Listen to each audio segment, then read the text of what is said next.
नमस्कार मित्रों, desire point channel के एक नए वीडियो लेक्चर में मैं हूं अमित दुबे। और आज के इस वीडियो लेक्चर में हम कक्षा 10 की NCERT इंग्लिश की सेकेंड पोएम का अध्ययन करेंगे, जिसका नाम है फायर एंड आइस।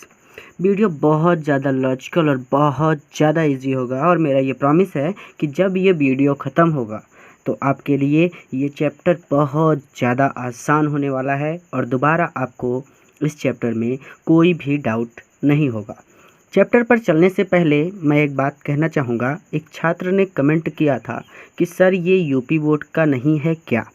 भैया, ये यूपी बोर्ड का ही है, हम यूपी बोर्ड का ही पढ़ा रहे हैं। लेकिन हुआ क्या है कि अब NCERT पैटर्न यानी ये यूपी बोर्ड से भी मैच करता है और NCERT बोर्ड से CBSE बोर्ड से भी मैच करता है। तो कोई ऐसी डाउट मत रखिए मन में कि ये यूपी बोर्ड का नहीं है।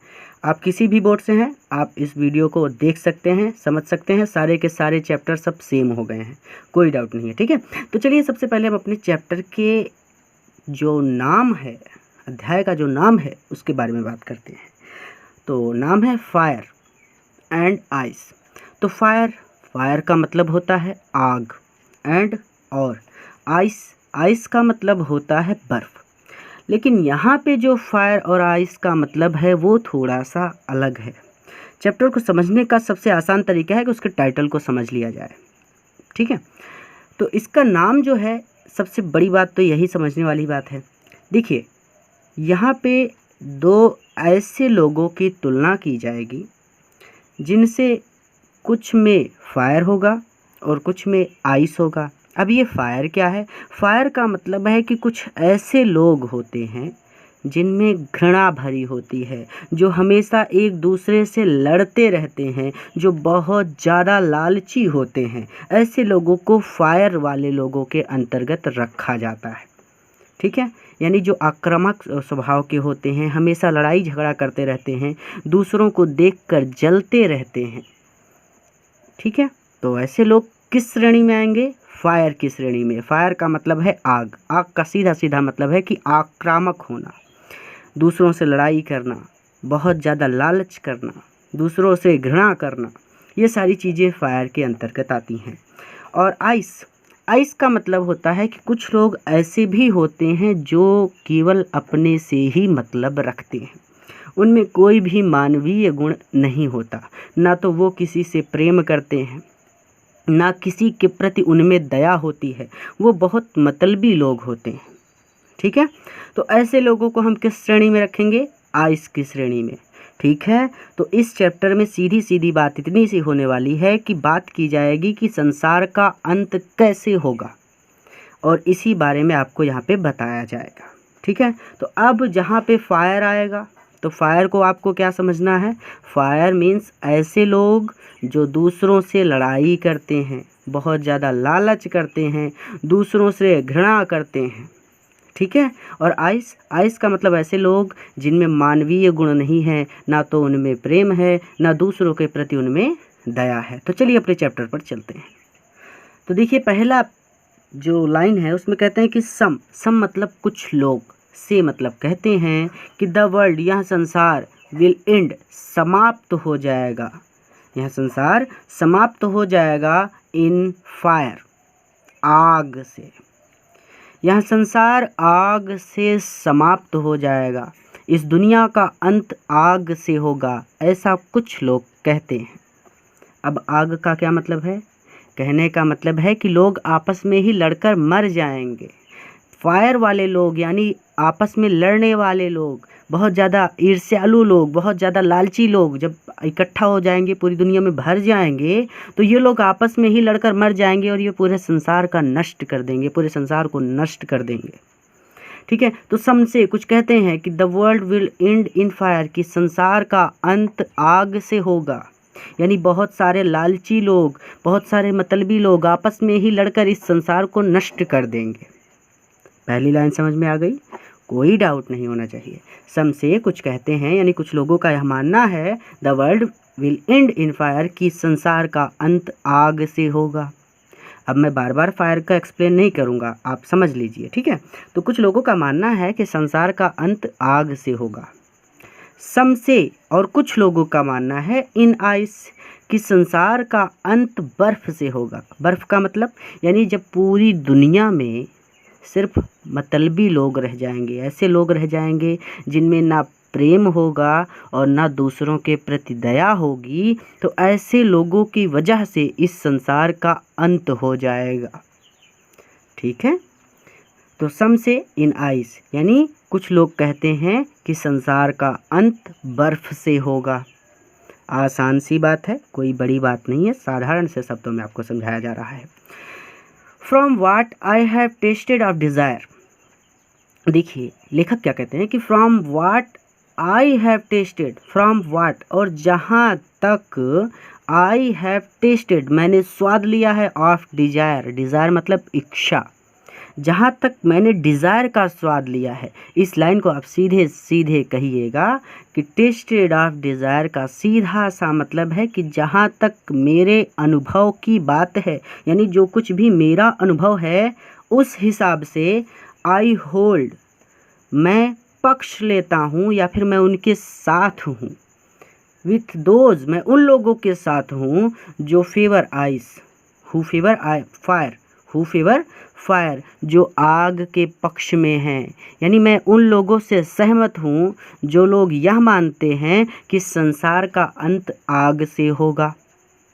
फिर से कि from what I have tasted of desire, जहाँ तक मैंने अनुभव किया है या फिर जहाँ तक मेरे अनुभव की बात है, मेरे हिसाब से आई होल्ड विद दोज, मैं उन लोगों के साथ हूँ या फिर मैं उन लोगों से सहमत हूँ हु फेवर फायर जो यह मानते हैं कि संसार का अंत आग से होगा। आसान था, एक बार फिर से रिवीजन करते हैं कि सम से the world will and fire, कुछ लोग कहते हैं या फिर कुछ लोग मानते हैं कि संसार का अंत आग से होगा। सम से इन आइस, कुछ कहते हैं कि संसार का अंत बर्फ से होगा। From what I have tasted of desire और जहाँ तक मेरे अनुभव की बात है, यानी जो कुछ भी मैंने अनुभव किया है, मेरे हिसाब से आई होल्ड विथ दोज, मैं उन लोगों से सहमत हूँ हु फेवर फायर जो यह मानते हैं कि संसार का अंत आग से होगा। यानी कभी को भी यह लगता है कि संसार का अंत आग से होगा। आग से मतलब लोग आपस में ही लड़कर मर जाएंगे, लोग इतने ईर्ष्यालु हो जाएंगे, लोग इतने मतलबी हो जाएंगे, सॉरी मतलबी तो आइस के लिए हो जाएगा, तो लोग इतने ईर्ष्यालु इतने लालची हो जाएंगे कि वो आपस में ही लड़कर मर जाएंगे। ठीक है, आगे चलते हैं। बट लेकिन if it had to perish twice, but लेकिन इफ़ यदि इट हैड टू पेरिश यदि नष्ट होना है ट्वाइस दो बार, लेकिन यदि संसार को दो बार नष्ट होना है, यानी संसार का दो बार अंत होना है, ध्यान से समझिएगा नहीं तो कंफ्यूज हो जाएंगे। इस लाइन में कहते हैं कि अगर संसार का दो बार अंत होगा, यानी बट लेकिन if it had to perish twice, यदि संसार का दो बार अंत होना है, आई थिंक मुझे लगता है, आई नो मैं जानता हूँ, इनफ ऑफ हेट, इनफ मतलब पर्याप्त, ऑफ हेट घृणा को, तो मुझे लगता है मैं घृणा को अच्छी तरह जानता हूँ। यदि दो बार अंत होना है, but if it had to perish twice, यदि संसार का दो बार अंत होना है, तो I think I know enough of hate, तो मुझे लगता है कि मैं घृणा को अच्छी तरह से जानता हूँ। टू से यह कहने के लिए, दैट फॉर डिस्ट्रक्शन कि अंत के लिए, आइस बर्फ भी इज आल्सो ग्रेट महान है। देखिए ये लाइन आपको नहीं समझ में आई, ध्यान से समझिए। जैसे दो परिवार होते हैं तो दो परिवारों में कभी कभी प्रतिस्पर्धा हो जाती है, घृणा हो जाती है। ऐसा होता है कि अगर एक लोग के पास एलईडी का टीवी है, क्या पता एलसीडी बोलते हैं कि एलईडी बोलते हैं, तो एक लोग के पास बड़ा महंगा वाला टीवी है, तो दूसरे लोग के पास अगर महंगा वाला टीवी नहीं है, तो जो महिलाएं घर में होती हैं वो पति परमेश्वर को थोड़ा सा कोसना शुरू कर देती हैं कि देखिए सामने वाले के पास ये वाला टीवी है और आपके पास ये वाला टीवी नहीं है, तो जाइए और टीवी लेके आइए।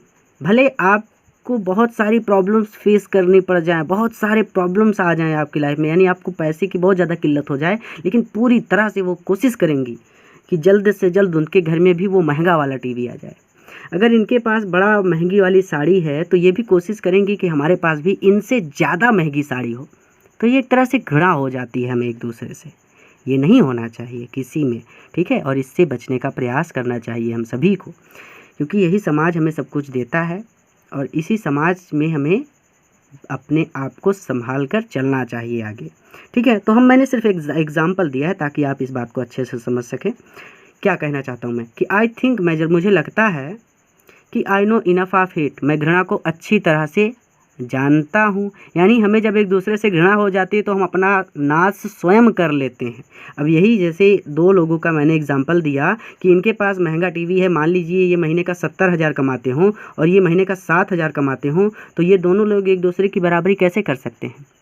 तो इनका तो पतन हो जाएगा ना, घृणा के चक्कर में, महंगा वाला टीवी खरीदने के चक्कर में ये तो कहीं के नहीं रह जाएंगे ना। तो इस तरह से हम घृणा से भी एक अपना नाश कर सकते हैं। तो वही कह रहा है यहाँ पे लेखक कि आई थिंक, मुझे लगता है कि आई नो इनफ ऑफ हेट, मैं घृणा को भी अच्छी तरह से जानता हूँ, टू से यह कहने के लिए दैट की फॉर डिस्ट्रक्शन, अंत के लिए, इस संसार के अंत के लिए, आइस जो बर्फ़ है, इज़ आल्सो ग्रेट, वहाँ भी महान है। यानी बर्फ़ भी संसार का अंत कर सकती है।